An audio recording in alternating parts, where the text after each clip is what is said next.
Hello दोस्तों, कैसे हैं आप सब। जैसा कि आपको पता है कि सीटेट का एग्ज़ाम 8 फरवरी को होने वाला है और बहुत ही कम समय रह गया है। तो आइए बात करते हैं इस सेशन में क्या कुछ खास होने वाला है। और इस सेशन में मैंने कोहल वर्ग के जितने भी सीटेट ईयर के प्रीवियस क्वेश्चन हैं उनको रखा है, जिससे कि आप आसानी से कोई भी क्वेश्चन अपने पेपर में आए तो कर सकें। चलिए पहला क्वेश्चन देखते हैं। कोहलबर्ग ने नैतिक विकास के कितने चरण बताए हैं। How many stages of moral development has Kohlberg describe. पहला है 3, दूसरा है 4, तीसरा है 6 और चौथा है 5। तो दोस्तों आप देख रहे होंगे कि जो नेचर ऑफ क्वेश्चन है उसको मैंने सिंपल टू कॉम्प्लेक्स रखा है, यानी कि शुरू से लेकर अंत तक आपको इस सेशन में हर तरीके के क्वेश्चन देखने को मिल सकते हैं। तो बात करते हैं आंसर की। तो इसका जो आंसर होने वाला है वो है 6, यानी कि कोहलबर्ग ने अपने नैतिक विकास के 6 चरण बताए हैं। और लेवल की अगर बात करते हैं तो उन्होंने 3 लेवल की बात कही है। चलिए आइए देखते हैं अगला क्वेश्चन। Question number 2। अभी मैंने बात की थी स्तर की, तो सेम वही क्वेश्चन आपको मिल गया कि कोहलबर्ग के नैतिक विकास के कितने स्तर होते हैं। How many levels are there in Kohlberg morals development theory. Question को मैंने बाइलिंगुअल रखा है ताकि आप किसी भी स्टेट से देख रहे हों आपको दिक्कत ना हो। तो पहला ऑप्शन है 2, दूसरा है 3 स्तर, तीसरा स्तर, तीसरा है चौथा स्तर और चौथा है छठा स्तर, 6 स्तर। तो आपको पता होगा कि कोहलबर्ग के नैतिक विकास के 3 स्तर हैं। बात करते हैं क्वेश्चन नंबर 3 की, जो कि कह रहा है कोहलबर्ग के अनुसार नैतिक विकास मुख्यतः किस पर आधारित होता है। According to Kohlberg, moral development is mainly based on व्यवहार यानी कि बिहेवियर, नैतिक तर्क मोरल रीजनिंग, बुद्धि इंटेलिजेंस या भावनाएं यानी कि इमोशंस। तो कोहलबर्ग ने अपने नैतिक विकास में सबसे ज़्यादा जिस चीज़ पे जोर दिया वो था नैतिक तर्क, यानी कि अगर आप कोई भी काम कर रहे हैं तो उसके पीछे कोई तो कोई रीजनिंग होगी, कोई मोरल रीजनिंग होगी। तो इसका जो आंसर होगा वो हो जाएगा बी। बात करते हैं क्वेश्चन नंबर 4 की। एक छात्र कहता है यदि मुझे इनाम मिलेगा तो मैं दूसरों की मदद करूंगा। यह कथन कोहलबर्ग के किस चरण को दर्शाता है। A student says I will help other if I get reward. This statement सोच विच स्टेजेस। आइए बात करते हैं ऑप्शन की। तो जो पहला ऑप्शन है वो है चरण 1, दंड एवं आज्ञाकारिता। Stage 1, punishment and obedience. चरण 2, साधनात्मक सापेक्षता। Stage 2, instrumental relativist orientation. चरण 3, अच्छा लड़का अच्छा लड़की विन्यास, यानी कि स्टेज 3, गुड बॉय और गुड गर्ल। और स्टेज जो चौथा है, पांचवा चरण 5, सामाजिक अनुबंध या सोशल कॉन्ट्रैक्ट। तो इसका जो सही उत्तर होगा वह होगा चरण 2, यानी कि साधनात्मक सापेक्षता। यानी कि वो लड़का कह रहा है कि अगर मुझे कुछ मिलेगा तब मैं ये काम करूँगा, यानी कि उसने किसी चीज़ को जोड़ के रखा है उसके बदले में लेने के लिए। बात करते हैं क्वेश्चन नंबर 5 की। तो क्वेश्चन नंबर 5 कहता है कोहलबर्ग के अनुसार नैतिक विकास का सबसे विश्वसनीय संकेतक यानी कि बेस्ट इंडिकेटर क्या है। किस बेस पे कोहलबर्ग ने अपनी नैतिक विकास की थियरी को रखा हुआ है। तो देखते हैं। According to the Kohlberg's the best indicator of the moral development is, a है नैतिक व्यक्ति का नैतिक व्यवहार यानी कि पर्सनल्स मोरल बिहेवियर, बी है व्यक्ति की भावनाएं यानी कि पर्सन्स इमोशंस, सी है व्यक्ति का नैतिक तर्क यानी पर्सन्स मोरल्स रीजनिंग और डी है सामाजिक वातावरण यानी कि सोशल इन्वायरमेंट। तो जैसा कि आपने कोहलबर्ग के नैतिक विकास की थ्योरी पढ़ी होगी, तो उन्होंने अपने जो थियरी है उसके लिए बेस्ट इंडिकेटर व्यक्ति के नैतिक व्यवहार के पीछे के तर्क के बारे में बात की है, यानी कि जो आंसर हो जाएगा वो हो जाएगा ऑप्शन नंबर सी, व्यक्ति का नैतिक तर्क। क्वेश्चन नंबर 6 देखिए। क्वेश्चन नंबर 6 कह रहा है कि परंपरागत स्तर यानी कि प्री कन्वेंशनल लेवल में नैतिक निर्णय किस पर आधारित होता है। At the pre conventional stage level moral judgement is based on सामाजिक नियम सोशल रूल, दंड और पुरस्कार पनिशमेंट एंड रिवॉर्ड। तीसरा है सार्वभौमिक मूल्य यानी कि यूनिवर्सल वैल्यूज, या जो लास्ट है वो अंतःकरण यानी कि कॉन्शियसनेस। तो बात करते हैं क्वेश्चन नंबर 6 की। तो कौन सा ऐसा स्तर है जो उसके लिए नैतिक निर्णय पर आधारित होता है? तो इसका आंसर हो जाएगा बी, दंड और पुरस्कार। क्वेश्चन नंबर 7 की बात कर लें। तो क्वेश्चन नंबर 7 कह रहा है good boy good girl orientation किस स्तर से संबंधित है? अर्थात इसको इंग्लिश में देख लेते हैं। Good boy good girl orientation belong to which stage? Option की बात करें तो पहला है दंड एवं आज्ञाकारिता अभिविन्यास यानी कि पनिशमेंट एंड ओबीडियंस ओरिएंटेशन। दूसरा है साधनात्मक सापेक्ष अभिविन्यास इंस्ट्रूमेंटल ओरिएंटेशन। अंतर व्यक्तित्व सामंजस्य अभिविन्यास यानी कि इंटरपर्सनल कॉन्कॉर्डेंस ओरिएंटेशन। और चौथा है सामाजिक अनुबंध अभिविन्यास यानी कि सोशल कॉन्ट्रैक्ट ओरिएंटेशन।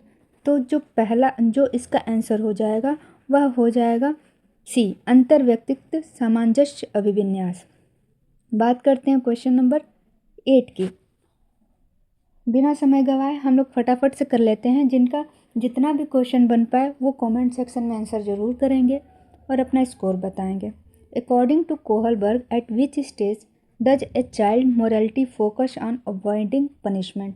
कोहलबर्ग के अनुसार किस चरण में बच्चे की नैतिकता दंड से बचने पर केंद्रित होती है? Good boy good girl orientation यानी कि अच्छा लड़का अच्छी लड़की अभिविन्यास। दूसरा है लॉ एंड ऑर्डर ओरिएंटेशन कानून और व्यवस्था अभिविन्यास। सी है ओबीडियंस एंड पनिशमेंट ओरिएंटेशन आज्ञा पालन और दंड अभिविन्यास।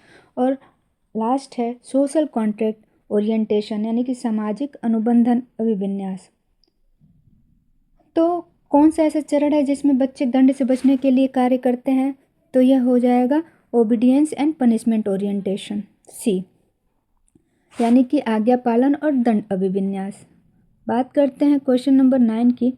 तो ये कहता है कानून और व्यवस्था अभिविन्यास लॉ एंड ऑर्डर ओरिएंटेशन किस स्तर में आता है? Law and order orientation belong to which level? पूर्व परंपरागत स्तर यानी कि pre conventional stage level. B परंपरागत स्तर कन्वेंशनल लेवल। सी है उत्तर परंपरागत स्तर पोस्ट कन्वेंशनल लेवल। या डी है नैतिक स्वायत्तता पर स्तर यानी कि मोरल ऑटोनॉमी लेवल। तो कानून और व्यवस्था अभिविन्यास बताएंगे आप लोग। ये हो जाएगा बी परंपरागत कन्वेंशन लेवल।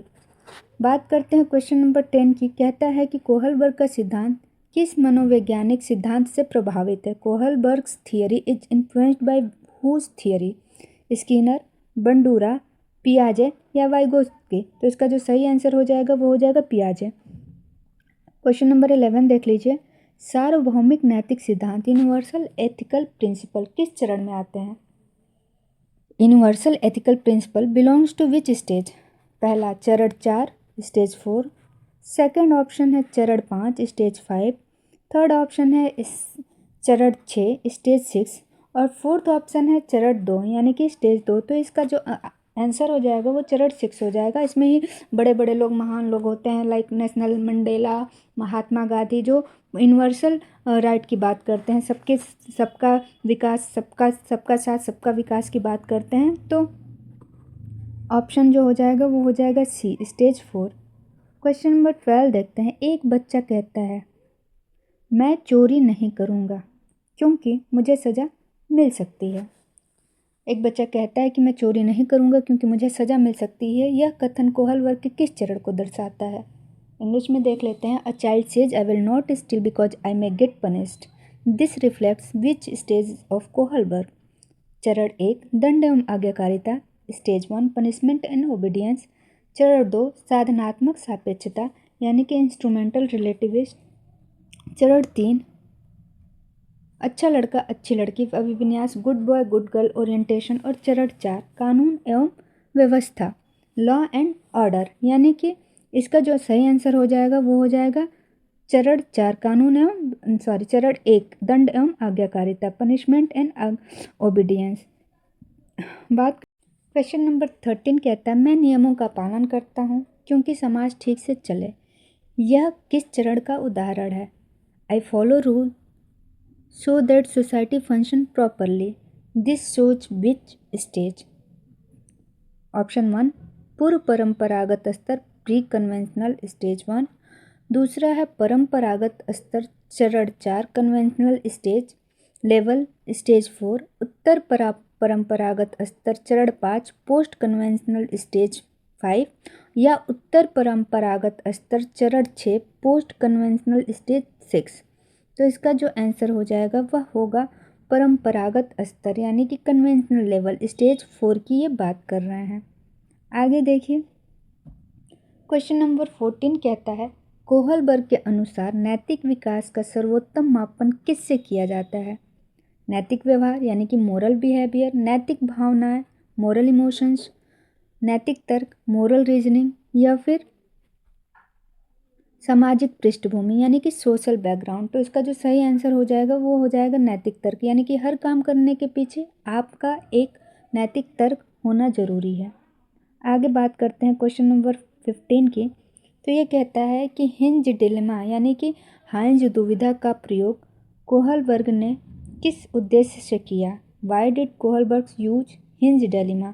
बुद्धि मापने के लिए यानी कि टू मेजर इंटेलिजेंस, नैतिक तर्क समझने के लिए टू अंडरस्टैंड मोरल रीजनिंग, व्यक्तित्व अध्ययन के लिए टू स्टडी पर्सनालिटी, या भावनात्मक विकास के लिए फॉर इमोशनल डेवलपमेंट। तो आपको पता ही है कि जो कोहलबर्ग थे उन्होंने हिंज दुविधा यानी कि एक ऐसा एक्सपेरिमेंट किया था जिसमें एक आदमी होता है हिंज, जिसकी पत्नी बीमार होती है और उसके पास उसकी दवा के लिए पैसे नहीं होते हैं। वो केमिस्ट शॉप पे जाता है, उससे दवा की मांग करता है, लेकिन वह दुकानदार उसको देने से मना करता है।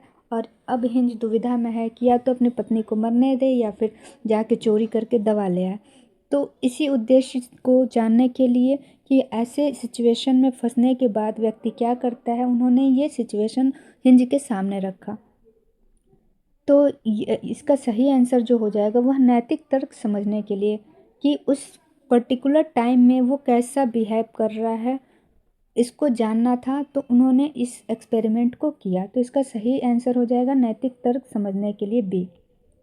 बात करते हैं क्वेश्चन नंबर 16 की। यदि कोई छात्र कहता है अगर सब ऐसा करेंगे तो समाज बिगड़ जाएगा, यह किस स्तर को दर्शाता है?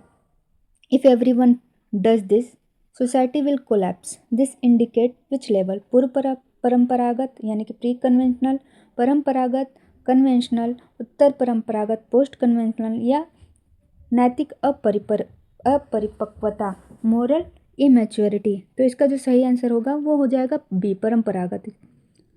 आगे बात करते हैं क्वेश्चन नंबर 17 की। शिक्षक नैतिक विकास को बढ़ावा देने के लिए क्या करे? What should a teacher do to promote moral development? केवल नियमों पर जोर दें, एम्फेसाइज रूल्स ओनली, दंड का अधिक प्रयोग करें, ये तो बिल्कुल ही नहीं करना है, यूज पनिशमेंट फ्रिक्वेंटली, नैतिक दुविधाओं पर चर्चा करें, ये पॉजिटिव है, एनकरेज मोरल डिलेमा डिस्कशन, और परीक्षा आधारित शिक्षा दे, फोकस ओनली ऑन एग्जाम, ये तो बिल्कुल भी नहीं करना है। तो इसका जो सही आंसर हो जाएगा वो हो जाएगा सी, नैतिक दुविधाओं पर चर्चा कराएं। बात करते हैं क्वेश्चन नंबर 18 की। कानून तोड़ना गलत है भले ही उससे फायदा ही क्यों ना हो, यह कथन किस चरण से संबंधित है? Breaking law is wrong even if it benefits someone, this statement belong to which state? Option A चरण 2, ऑप्शन बी चरण 3, ऑप्शन सी चरण 4, या ऑप्शन डी चरण 5। तो इसका आंसर हो जाएगा ऑप्शन सी चरण 4, कानून एवं व्यवस्था, लॉ एंड ऑर्डर। बात करते हैं क्वेश्चन नंबर 19 की। पूर्व परंपरागत स्तर में बच्चा नैतिक निर्णय किस आधार पर लेता है? At the pre conventional stage a child major judgement is based on, समाज की अपेक्षाएं यानी कि सोशल एक्सपेक्टेशन, बिल्कुल नहीं, दंड एवं पुरस्कार हो सकता है, आत्म सिद्धांत सेल्फ प्रिंसिपल, या नैतिक मूल्य मोरल वैल्यूज। तो इसका सही आंसर हो जाएगा दंड एवं पुरस्कार, पनिशमेंट एंड रिवॉर्ड। आखिरी क्वेश्चन है इस सेशन का। कोहलबर्ग के अनुसार नैतिक विकास का क्रम according to the Kohlberg moral development is, जन्म से निश्चित होता है, इज फिक्स्ड एट बर्थ, पीछे भी जा सकता है, कैन रिग्रेस, क्रमिक और अपरिवर्तनीय होता है, इज सिक्वेंशनल एंड इरिवर्सिबल, केवल शिक्षा पर निर्भर होता है, डिपेंड्स ओनली ऑन एजुकेशन। तो इसका जो आंसर होता है वो हो जाएगा क्रमिक और अपरिवर्तनीय होता है। तो दोस्तों ये इस सेशन में 20 प्रश्न रहे, आपने कितने सही किए हैं आप कमेंट करके ज़रूर बताइएगा। जल्दी ही आपके लिए दूसरा वीडियो मैं लेके आऊँगी। चैनल को सब्सक्राइब कर लीजिए, वीडियो को लाइक नहीं किया हो तो लाइक कर लीजिए और बने रहिए। Bye bye, take care.